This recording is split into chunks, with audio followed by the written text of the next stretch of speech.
আচ্ছা, আপনারাও কি স্টক মার্কেট প্রাইস অ্যাকশনের ভিত্তিতে ট্রেডিং করেন? কেউ বা বেসিক প্রাইস অ্যাকশনের ব্যবহার জানেন, যেমন ধরে নিন সাপোর্ট রেসিস্ট্যান্স। কেউ আবার অ্যাডভান্সড প্রাইস অ্যাকশনের ব্যবহার জানেন, যেমন ধরে নিন ট্রেন্ড লাইন বা ট্রায়াঙ্গল বা head and shoulder pattern breakout ইত্যাদি। আবার কেউ সুপার অ্যাডভান্সড প্রাইস অ্যাকশনের ব্যবহার জানেন, যেমন ধরে নিন ইনস্টিটিউশনকে ডাইরেক্টলি ফলো করার স্ট্র্যাটেজি, অর্থাৎ সাপ্লাই জোন এবং ডিমান্ড জোনের জ্ঞান।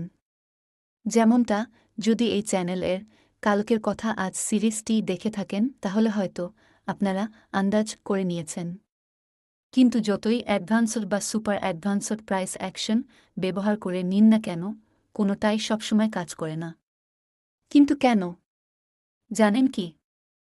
এসব প্রশ্নের উত্তর দিতে এবং এর পিছনের রহস্য উন্মোচনের জন্য আজ স্টক প্লাগ এর পক্ষ থেকে এই আয়োজন। ভিডিওটি না টেনে শেষ অবধি দেখুন।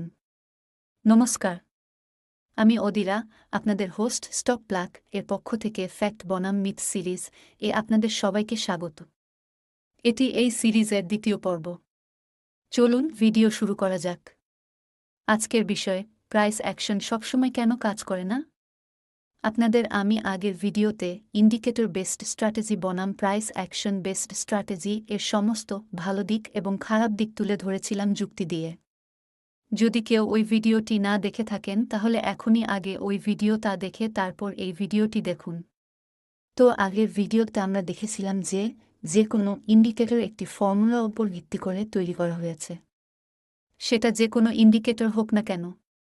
ঠিক সেমনি করে প্রতিটা প্রাইস অ্যাকশন স্ট্র্যাটেজি এর পেছনে কিছু না কিছু লজিক এবং সাইকোলজি ওপর ভিত্তি করে স্ট্র্যাটেজি তৈরি করা হয়েছে।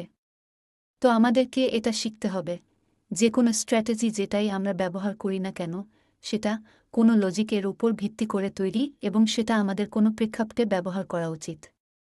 বেশিরভাগ থিওরি বা যেখান থেকেই আমরা শিখি না কেন, সেখানে শুধুই স্ট্র্যাটেজি তাই শেখায়, তার পেছনের লজিক বা সাইকোলজি কেউ শেখায় না। সেই জন্য আমরা যে কোনো সময় ওই স্ট্র্যাটেজিটা ব্যবহার করে ফেলি এবং আমাদের স্টপলস দিয়ে দেই। এটাই হলো প্রধান এবং একটাই কারণ। এই ছোট ছোট ফ্যাক্ট যেটা আমাদের চ্যানেল থেকে আপনাদের শেখানো হচ্ছে, এইটা কোনো হয়তো রেডিমেড বই পড়ে বা কোনো হয়তো ইউটিউব ভিডিওতে পাবেন না। এগুলো আসে অভিজ্ঞতা এবং যে কোনো কিছুর উপর সম্পূর্ণ জ্ঞান থেকে। যদি আপনারা এগুলোকে শিখে নিয়ে প্র্যাকটিক্যালি ট্রেডিং ব্যবহার করেন, তাহলে আপনারা অবশ্যই হয়তো প্রফেশনাল ট্রেডার এর রাস্তায় আরও এক পা এগিয়ে যাবেন। আজকের আয়োজন আপনাদের কেমন লাগলো তা অবশ্যই নিচে কমেন্ট জানাবেন, শেয়ার বা ট্যাগ করুন নতুন এবং অভিজ্ঞ ট্রেডার উভয়কেই।